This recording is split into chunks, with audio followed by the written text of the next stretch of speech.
Good evening. It was an altercation in a Brampton parking lot that left a 50-year-old man dead. The victim's friends say they believe it was over a parking spot. Tonight, a 25-year-old man is facing charges, and the victim's girlfriend is searching for answers. CTV's John Musselman spoke with the woman and joins us live from Brampton with the latest. John. And Nathan, we can let you know that the woman is devastated by what happened here. This happened in the parking lot area behind me at the convenience store. He was meticulous, so meticulous. As she looks over some old photos of her boyfriend, Lydia Vayman is struggling to understand why and how this happened. Chris was the most amazing person in the world. Her boyfriend, 50-year-old Chris Shanab, was involved in a fight with another man in the parking lot of this convenience store in Brampton. The location is near Castlemore Road and McVean Drive. It happened around 6 o'clock on January the 12th. He went to his usual convenience store to get cigarettes. From what we know, he never made it in the store. He was left on the ground, and he was found at 6:15. He was brought to the hospital. From what we understand, it was over a parking spot. Shanab was rushed to a Brampton hospital. He died of his injuries 3 days later after being taken off life support. Had a heart of gold. He did everything for his dad. He's been taking care of his dad for 9 years. Anything I ever needed, he was always there for me. Anything his friends needed, he was always there for them. I couldn't believe it for a while because my dad just passed. I'm not even over my dad's death yet. And now my best friend, I hear about my best friend being gone. So it hurt me. It hurt me pretty hard. Peel police have collected security video from the plaza. It helped identify the suspect vehicle and a license plate number. A 25-year-old man identified as Abdifada Ahmed has been charged with manslaughter.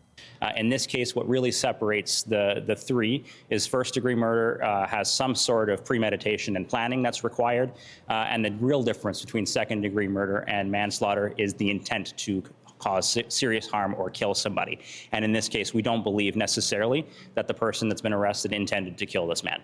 It's not clear if Shanab died because of a blow to the head from a punch or if he may have slipped on the ice and fallen on the pavement during the fight. Vayman says his wallet and cell phone are still missing.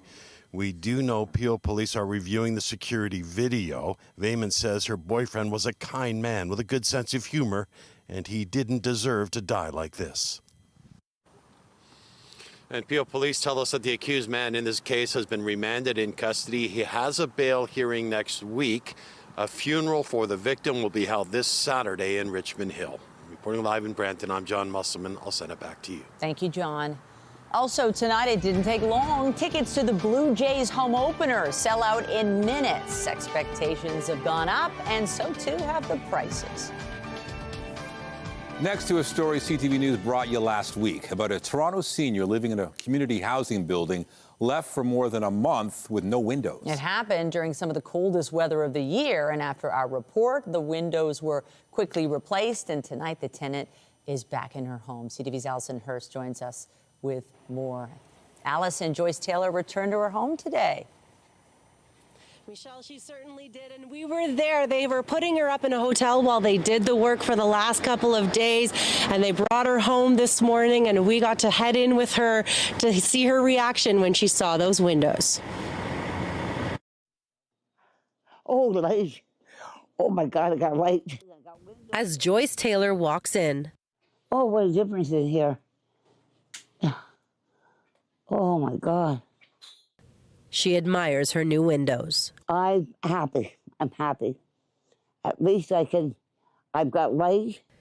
The 84-year-old lived in her one-bedroom apartment for nearly a month and a half without windows, despite repeatedly reporting the issue. The holes had been boarded up, an unfinished job that had started at the end of November. Nobody was listening. I'm just an old woman. They just thought they could do what they want. A squirrel even got into her apartment over the holidays, taken out by staff, and still no one fixed them. I was scared of getting sick because I was so cold. It was like being in a dungeon. I hated to come home. To be home, I wanted to be out with her, but it was so cold and snowing that I couldn't get out. Taylor says calls to management and the mayor's office went unanswered. But within days of our story running last week, work restarted to install her new windows, and she was put up in a hotel, meals provided for the duration. I can't say how much I thank it. I thank everybody for what they've done. The words go, I know it's only words, but the heart, I feel it. I'm just so thankful. Hello, hello. The city's mayor also paid Taylor a visit today, I'm so happy with him. Yeah. We got something done. It's excellent. bringing her flowers after all she's been through. I think it's just unacceptable, outrageous. I can't imagine that board, plexiglass, plastic for all of those long days. We shouldn't have been able to find out from the media, but one way or another, we got it fixed. And that company, will, since they got into receivership, will never use them again. So nice to see people see that buildings again. Taylor can now enjoy the comforts of home. They put my husband's picture. I was the picture. I'm so happy. Happy to be home after a trying time and once again able to see the view. The TCHC has told us that they have done a thorough review of all of the steps that led to the situation that Taylor was in, and they are implementing some changes because of that. They say that things like an end-of-year closeout process to identify any outstanding or temporary work that's being done. They're going to regularly review logs of any temporary work happening in tenant units, and they're looking to improve information sharing between the TCHC and Toronto Seniors Housing. Reporting live, I'm Allison Hurst. Nathan, back to you. Good to hear. Thank you, Allison.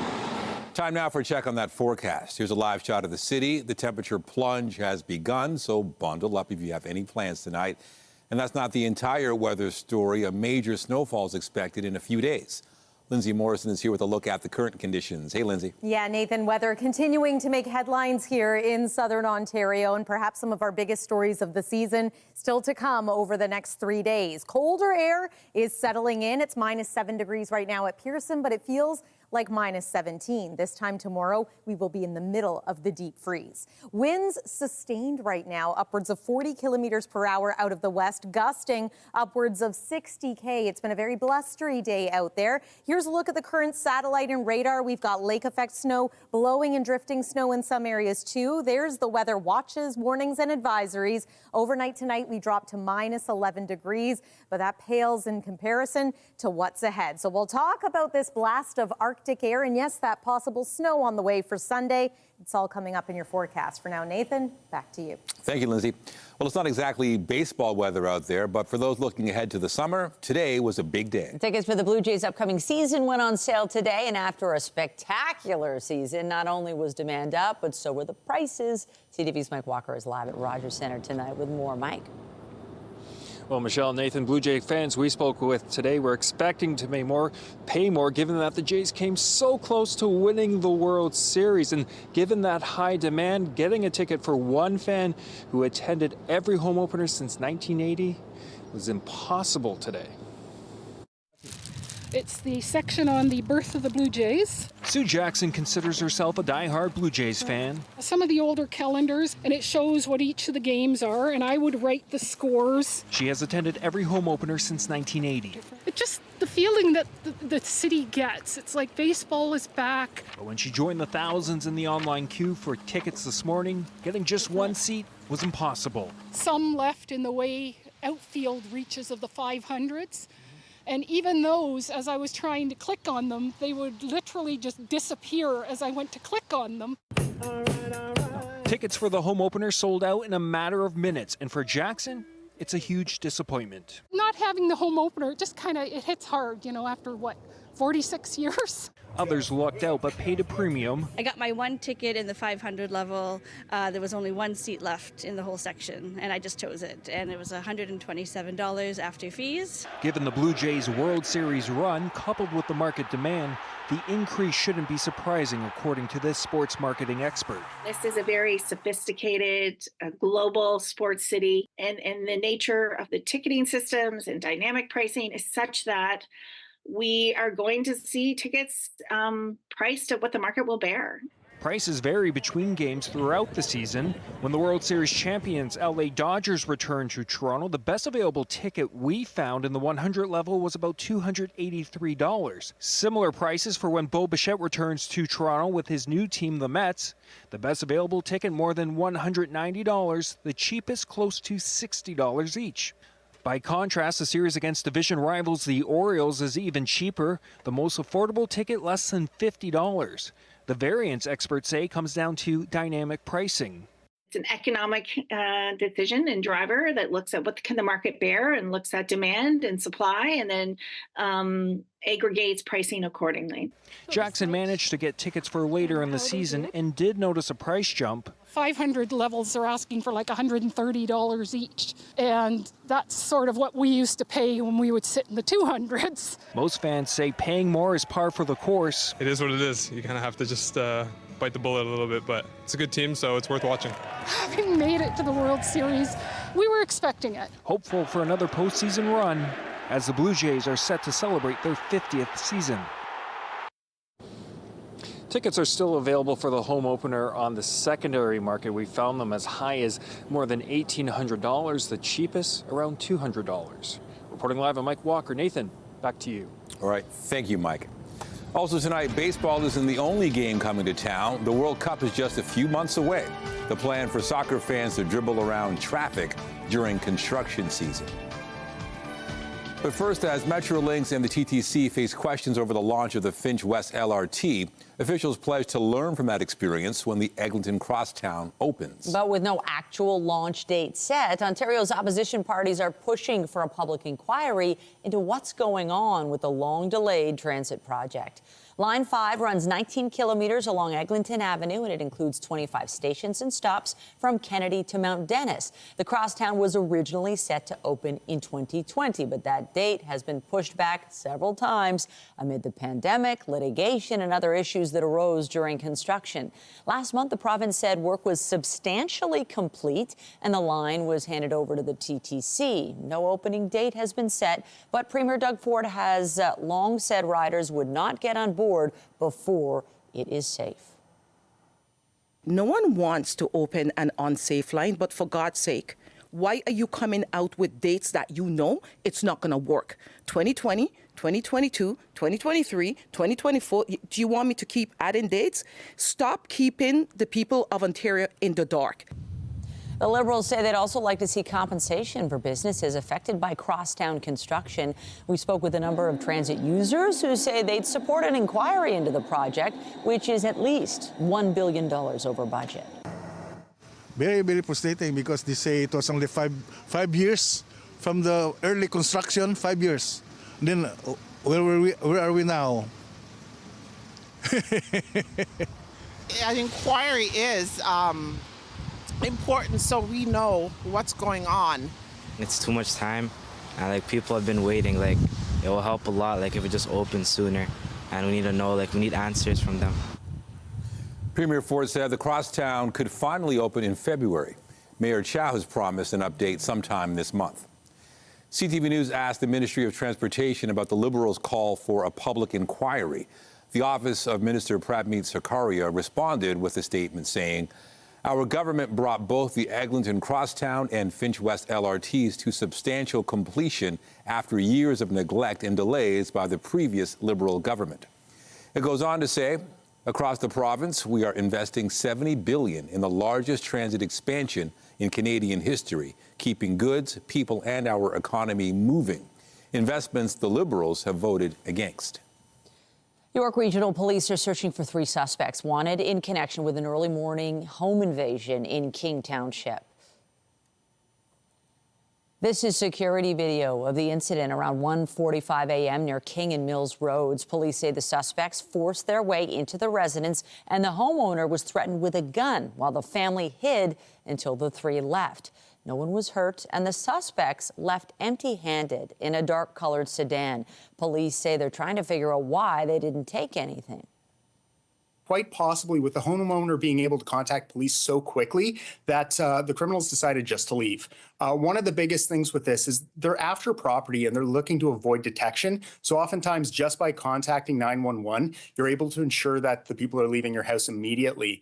Now, we are still looking into all the other motivations that might be behind this. It could also be a case of the wrong house or the wrong place at the wrong time. Police say the 3 suspects were all wearing dark clothing and balaclavas, and they're hoping someone can help identify them. And staying in York Region, police have laid charges against a 14-year-old boy accused in a series of hate-motivated incidents last fall. Investigators say they were notified in November that someone had called synagogues, Jewish schools, and community centers across York and Toronto and made anti-Semitic comments to staff members. Police say yesterday they arrested the teenager from Newmarket on charges of mischief and drug possession. There have been a number of serious crashes across the GTA today, including one in Markham that was fatal. Police say 2 vehicles crashed at around 11 a.m. on 9th Line between Elgin Mills and 19th Avenue. They say it looks like they collided head-on. One of the drivers, a 75-year-old man, was found without vital signs, and he was soon pronounced dead in hospital. The other driver, in his 20s, was taken to hospital in Toronto. He suffered serious injuries. As police say, they're working to figure out if blowing snow might have been a factor in this crash. Right now, we're investigating it, and we do have a independent witness, being a York EMS driver, who was behind one of the car when this happened. So we need to speak to her. She was the one that transported the one of the driver to Markham Stouffville Hospital. Police are asking anyone else who may have witnessed or captured dash camera footage of this crash to get in touch.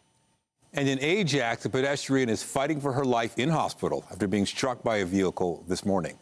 The collision happened around 11 at Kingston Road and Ritchie Avenue. The woman was rushed to a trauma center where she remains in critical condition. The driver of the vehicle remained at the scene. There's no word yet on what led to the crash or whether charges will be laid.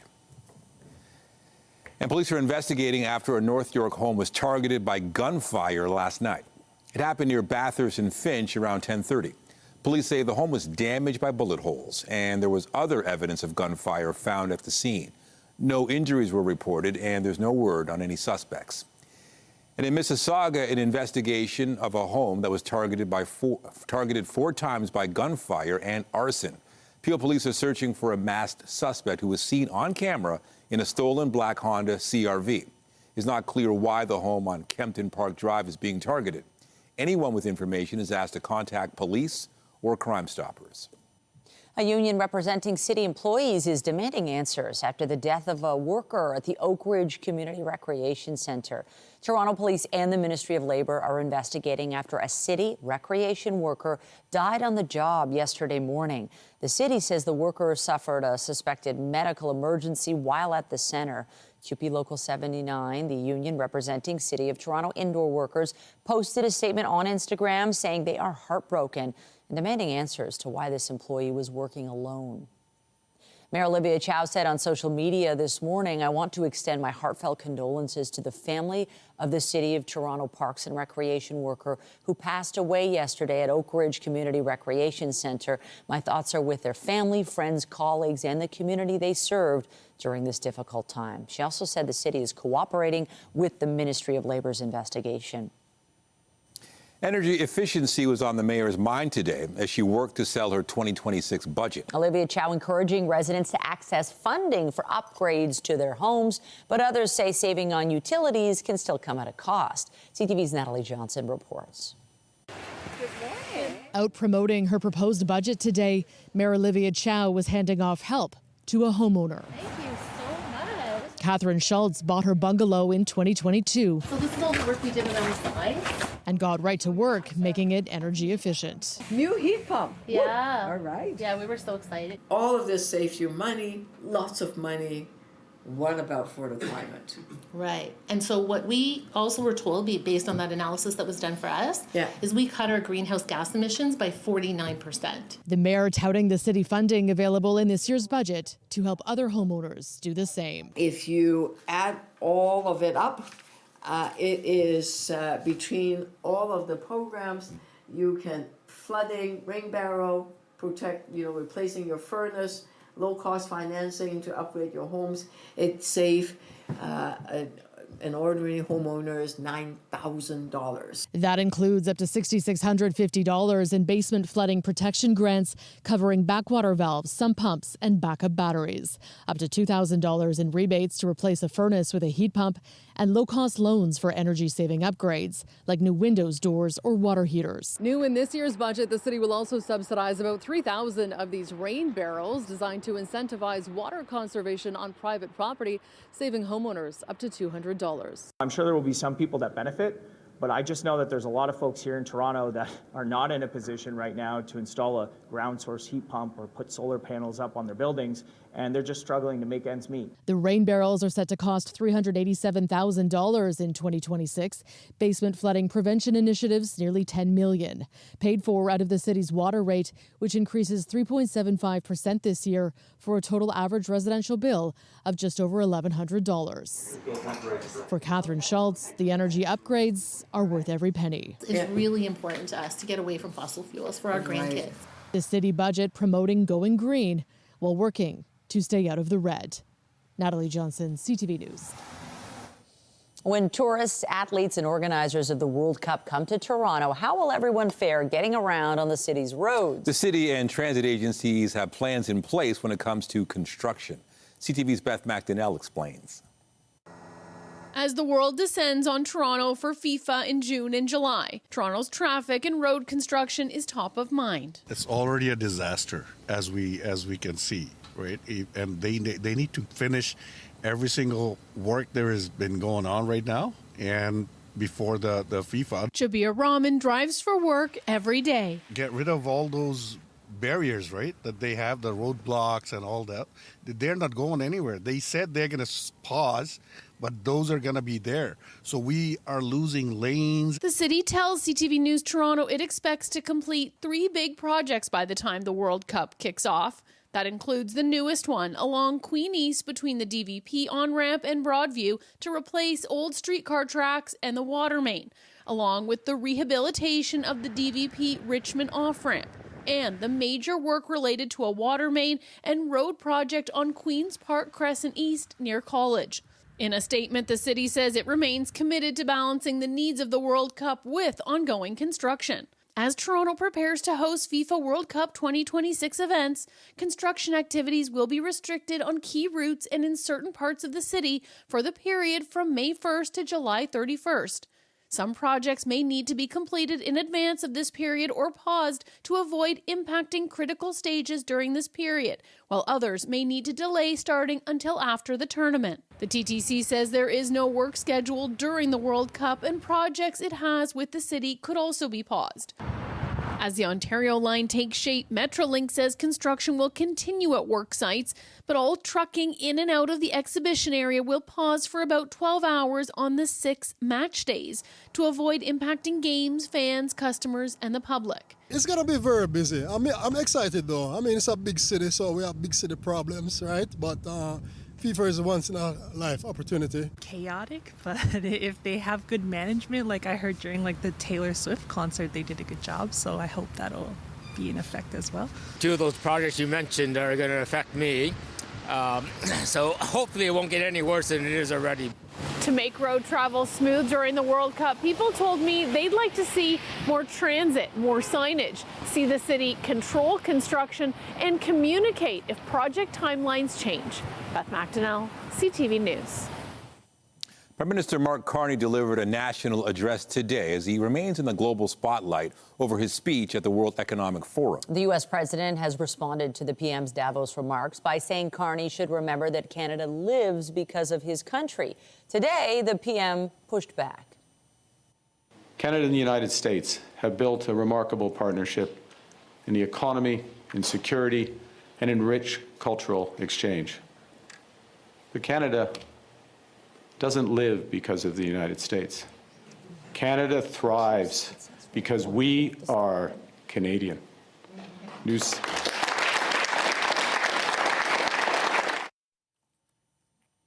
In a nod to his Davos speech and before a cabinet planning forum, the PM said Canada can't solve all the world's problems, but he thinks the country can be an example to a world that's at sea, protecting democratic values and freedoms. Conservative leader Pierre Poilievre said he's willing to work with the PM to turn his words about protecting Canadian sovereignty into results, commenting, "We need to do things, not just say them." He also noted Carney ran on a pledge to reach a deal with the U.S. Security and defense are issues at the forefront right now, and today, Ukraine's president called out Europe during an address to world leaders following a meeting with Donald Trump. Just last year, here in Davos, I ended my speech with the words, "Europe needs to know how to defend itself." A year has passed, and nothing has changed. We are still in a situation where I must say the same words, but why? The answer is not just about the threats that exist or may appear. Each year brings something new for Europe and for the world. Volodymyr Zelensky insisted Europe needs to act now and described it as a fragmented group of small and middle powers. The Ukrainian leader says Europe looks lost trying to convince Trump to change instead of taking the lead in defending freedom worldwide. Zelensky discussed security guarantees and a plan for post-war recovery during his meeting with the U.S. president. Also in Davos today, Donald Trump inaugurated the organization he's dubbed the Board of Peace. There was a signing ceremony for the project that was initially seen as a small group of world leaders overseeing the ceasefire between Israel and Hamas, but it has changed to include mapping out a future of the Gaza Strip. Trump says 59 countries have signed on to the board that will act in coordination with the UN, but some American allies have declined. Canada's prime minister said last week he has agreed in principle to join. More than 175 million people across the U.S. are bracing for what weather experts warn could be a potentially catastrophic ice storm set to hit over the coming days. Really plan on prolonged power outages, so have supplies and get ready for this one. It's a big event and expansive. I mean, from New Mexico to all the way to New England, we'll see some of the snow and ice, so just an incredible impact across the board. Don't begin getting prepared late tomorrow or think you can get around doing it on Saturday. It's going to be too late. Several areas have declared states of emergency or disaster, and airlines on both sides of the border have warned operations could be impacted. U.S. natural gas prices have also been skyrocketing in recent days thanks to the extreme cold. And the deep freeze isn't stopping at the border. As cold as it is here in the GTA, extreme wind chills are pounding the prairies, chunks of Alberta, Saskatchewan, and Manitoba, dealing with wind chill values between -40 and -50. Quebec, Atlantic Canada, and parts of this province are also bracing for temperatures to plunge over the next few days, followed by heavy snow in some parts. Coming up, possible new homes for Marineland's belugas and dolphins. The Shuttered Park pitches a plan to ship them to the U.S., looking to Ottawa for the green light, warning without it, euthanasia remains the option. I'm Pat Foran. Coming up on Consumer Alert, many Canadians are refusing to travel to the U.S. due to trade tensions and other factors, and that's been hurting American tourism. Now, several Las Vegas hotels say they'll accept Canadian dollars at par with the U.S. dollar to try to get you back. I'll have that story. That's just ahead. Well, at this time tomorrow, we will be on our way to a nighttime low of about -20 degrees. Last time it was that cold in Toronto was a couple of years ago. Saturday's high, -15 degrees. Last time we had a daytime temperature that cold was all the way back in 2018. Now, there's that storm we just mentioned stateside. This is the one that could bring us some significant snow into Sunday. It would just be snow, not ice, like some parts of the United States. The question is, how much? We'll try to break it down after the break.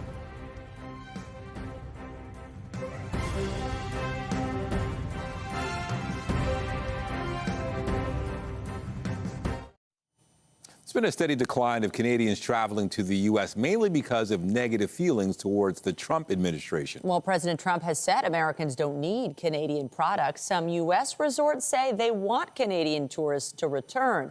Here's Pat Foran with a consumer alert. Border towns were the first to notice the impact of Canadians refusing to cross into the U.S., but now many states have seen drops in Canadian tourism of 20 to 60%. Some hotels in Las Vegas are now rolling out programs to try and entice Canadians to come back. A U.S. report found that in 2024, Canadian tourism contributed more than $20 billion to the U.S. economy and supported 140,000 American jobs. But as many Canadians refuse to travel to the U.S., the hospitality industry is hurting. That's especially true in Las Vegas. There's all the hotels behind me. They all want Canada to come back just as much as I do. Derek Stevens, the CEO of Circa Resort and Casino, the D Las Vegas, and the Golden Gate Hotel and Casino, is taking a gamble that some Canadians will come back with a dollar-for-dollar deal. We miss Canadians. And for me personally, I grew up in a border town of Detroit and Windsor. And I got to see how close we really all were. Stevens says at his resorts, Canadians will get a financial break until August 31st with the At Par program. Canadian guests will receive $1 U.S. in value for every Canadian dollar spent, regardless of the daily exchange rate. I want to make sure that Canadians know you still have a lot of friends in America. I understand why they're doing it. It's been really hard on American tour operators, the loss of the Canadian visitor. Lauren Christie says he's not surprised Las Vegas casinos want to roll the dice on an idea to get Canadians back, but he questions if it will be enough. I'm not sure that it's going to have much of effect. It may entice a few people going down, but anecdotally, from what I hear, people are just not interested in going to the United States this year. Stevens says along with hotel charges being at par with the U.S. dollar, Canadians will be able to redeem up to $500 in slot promotional play, as well as get deals on drinks. He's hopeful some Canadians will make the trip. I could say there's a lot of Americans that hope that some of the rhetoric dies down and we get back to being what we really are, allies and best friends. As Canadians shun U.S. travel, you can expect to see more promotions to try to get you to cross the border. But as long as tensions remain, even a dollar-for-dollar deal may not be enough to get Canadians to visit the U.S. On your side, I'm Pat Foran. If you have a consumer story idea, email us at alert@ctv.ca. With the weather like it is right now, no doubt some people are thinking, oh, I'd like to fly out of here and go somewhere nice and warm like Vegas, because we are heading well below zero. Yeah, now would be the perfect time to get on a plane. We're not talking a cold snap for a few days. It seems like a few weeks. Yeah, it's pretty prolonged, and I hate to break it to you, but the Americans are feeling this cold as well. This is a widespread impact, the Arctic plunge that we are about to fall into, and already it is impacting weekend plans for some. In fact, earlier today, the Toronto Maple Leafs announcing that they have had to cancel their outdoor practice on Monday. They're moving it indoors. Last year, it was, of course, held outdoors, and typically it is. This is what it looked like last year. It was cold, but this weekend it's going to be just a little too cold, especially on Saturday. There were going to be outdoor festivities happening for fans, but the indoor practice will carry on Monday at Maple Leaf Gardens. But it's worth pointing out, too, that Monday we could be dealing with some significant snow. We'll get to that. First, here's a look at the current temperatures across Saskatchewan and Manitoba. So the cold has arrived in this part of Canada. It is on its way to northwestern Ontario. Feels like minus 40 right now in Thunder Bay. It feels like minus 32 in Moosonee. Still feeling into the minus teens here in southern Ontario, but this time tomorrow, it's going to be feeling into the minus 20s, nearing minus 30. So now we're going to start to talk about the risks of frostbite over the next couple of days. Overnight tonight, core temperature expected to be around minus 11 degrees, and then temperatures from there are going to fall through the day tomorrow. So an afternoon high in many parts of southern Ontario in the minus teens. I should correct that, not an afternoon high, just simply an afternoon temperature, because we will likely have our warmest temperature of the day earlier on in the morning. Here's what tomorrow looks like.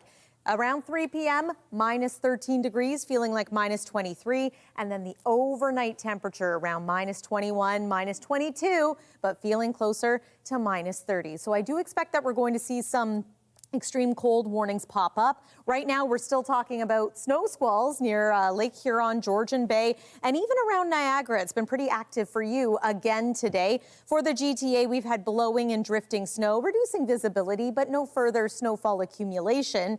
Here's what's expected in the snow belt. Over the next 24 to 36 hours, we can expect more snow, maybe a trace to a centimeter accumulating here around the city of Toronto. Winds are going to start to die down into Saturday, so there is that.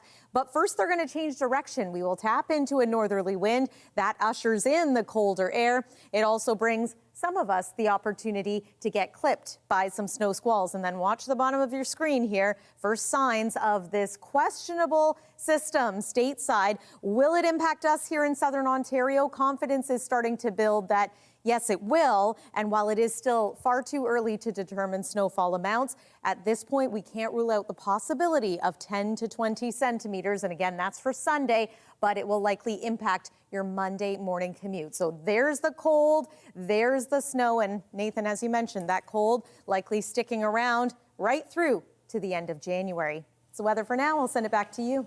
Thank you, Lindsay. Also tonight, the nominations are in. Who's in the running for Hollywood's biggest prize? The surprises, snubs, and the film that got so many nominations, it broke a record.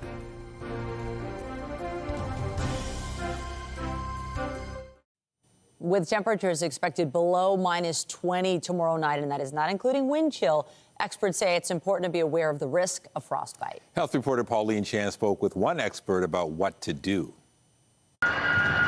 When the wind chill dips below -30, the risk of frostbite goes up. And I got contacted probably within the last 2 days about 6 times about frostbites already. And some of them were significant. Dr. Mark Yeshke's big worry is the unhoused who are exposed for a prolonged time. At the beginning, you feel numb, you have some pain, but then, as you know, as the tissue damage progresses, your pain goes usually away. And people are like, oh, I'm fine, I'm okay, but then they don't realize that it just gets worse and worse. Hamilton Health Sciences has a video on how to avoid frostbite. Layer up, especially your head and neck, and protect your feet and hands. And while some suggest warm water, Dr. Yeshke prefers other methods to warm up the hands and feet. Go somewhere warm, layer up, massage gently, rub the gently, bring the blood flow back, move your hands, move your body, get the circulation going. A new drug approved in Canada in 2024 is also available for severe cases. It dilates the blood vessels and makes sure there is more blood flow to the area that is affected by the frostbite. But there is a downside. It has to be used within 72 hours, and it can cause a dangerously fast heartbeat, so its use must be monitored. Discolorization, right? And your fingers remain white or get blue and all of a sudden have some blisters, have some changes on your toes, you should see medical attention. As for how long you can stay outside, Dr. Yeshke says go inside as soon as you start to feel numb or uncomfortable and use your common sense. Pauline Chan, CTV News. It was a big day for Hollywood as the Oscar nominations were announced. Some nominations were expected, others were a surprise, and a few were Canadian. CTV's Andrea Case reports. Sinners, the vampire horror box office hit, was released way back in April. It received 16 Academy Award nominations, the most ever in the Academy's 98-year history. Nominations include 3 for Ryan Coogler, Best Director, Best Picture, and Best Screenplay. On the film's acting side, a Best Acting nod to Michael B. Jordan, Best Supporting Actor for Delroy Lindo, and Best Supporting Actress Wunmi Masaku. If there's a film which can give Sinners a run for its money, that film is one battle after another. It garnered 13 nominations, including Best Director and Best Film for Paul Thomas Anderson. He's been nominated 11 times and never won one yet.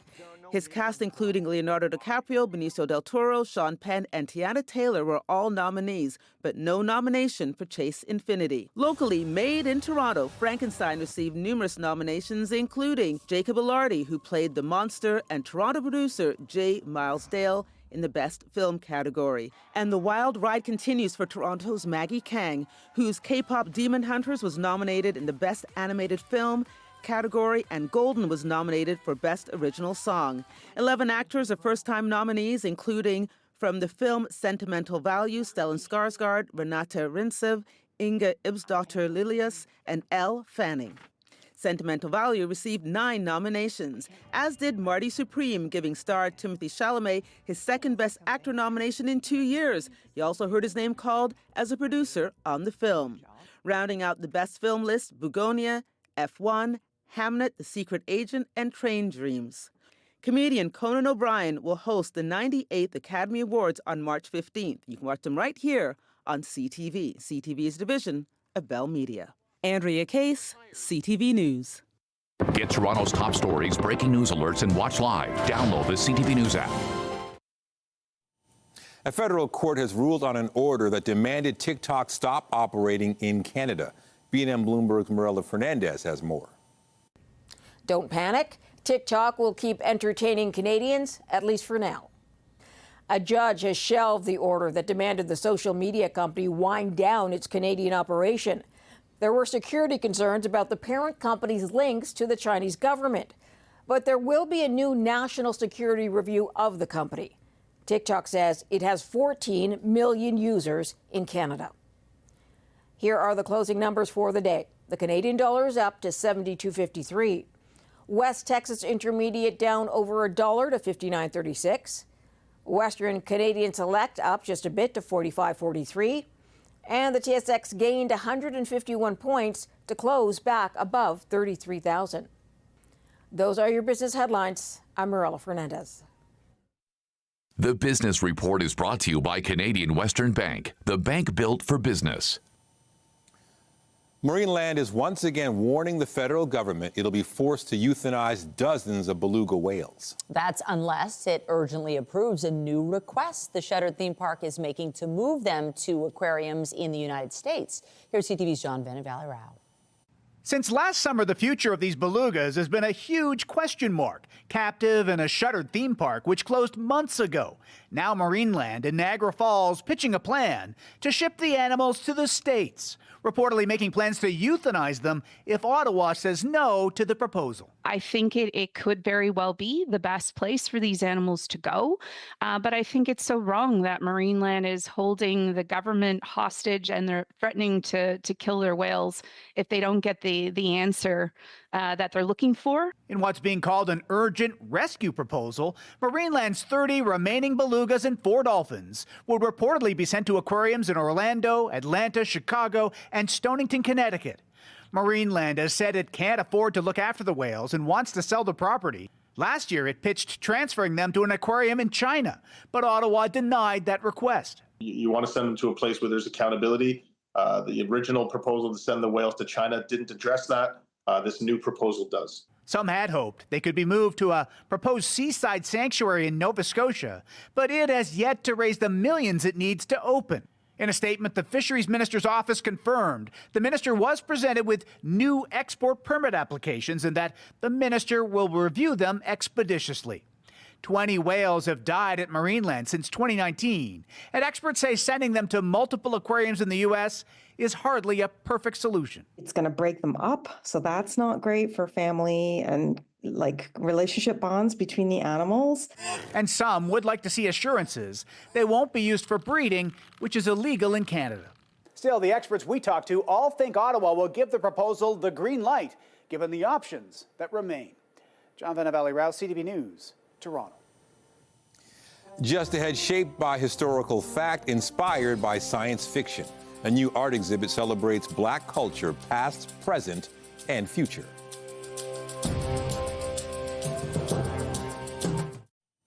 Finally tonight, what do you get when you combine Black culture and science fiction? That's the focus of a new exhibit at Harbourfront Centre. CTV's Jessica Smith has a preview. A new exhibition at the Harbourfront Centre is combining Black culture and sci-fi. It's called Building Black Amorphia Spiritual Starships. So it's one of my 4 bodies of work. In this one, I focus on West African mass-making traditions while also being inspired by science fiction. Eko Numako, a Ghanaian-Canadian visual artist, has created 16 sculptures made entirely from Lego. Sometimes I'll sketch ideas out, sometimes I'll just want to get my hands into the material. It's Lego, it's such a tactile experience. The monochromatic creations are a part of Kumba, a month-long celebration at the Harbourfront in February in honor of Black History Month. Kumbh has been going on for 31 years here at Harbourfront Centre, and what to expect is so much. We have the theme of Sounds of Blackness. We have visual arts, craft, music, dance, spoken word. We have it all right here. For Namako, he hopes his work will help people across the diaspora feel seen and represented beyond Black History Month as well. We are so used to, February and then everything kind of goes away. So it's important to just ensure that people know that we are thought about and we're considered. The exhibition, along with the Kumbh programming, are designed to create inspiration and inclusivity. Building Black and Morpheus Spiritual Starships is free to attend here at the Harbourfront Centre. It runs from February 1st all the way through to the end of August. Jessica Smith, CTV News.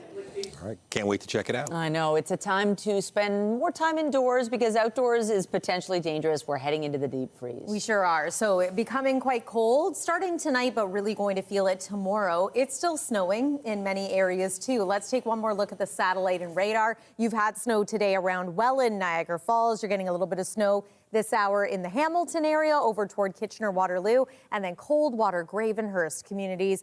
Also seeing lake effect snow squalls again today.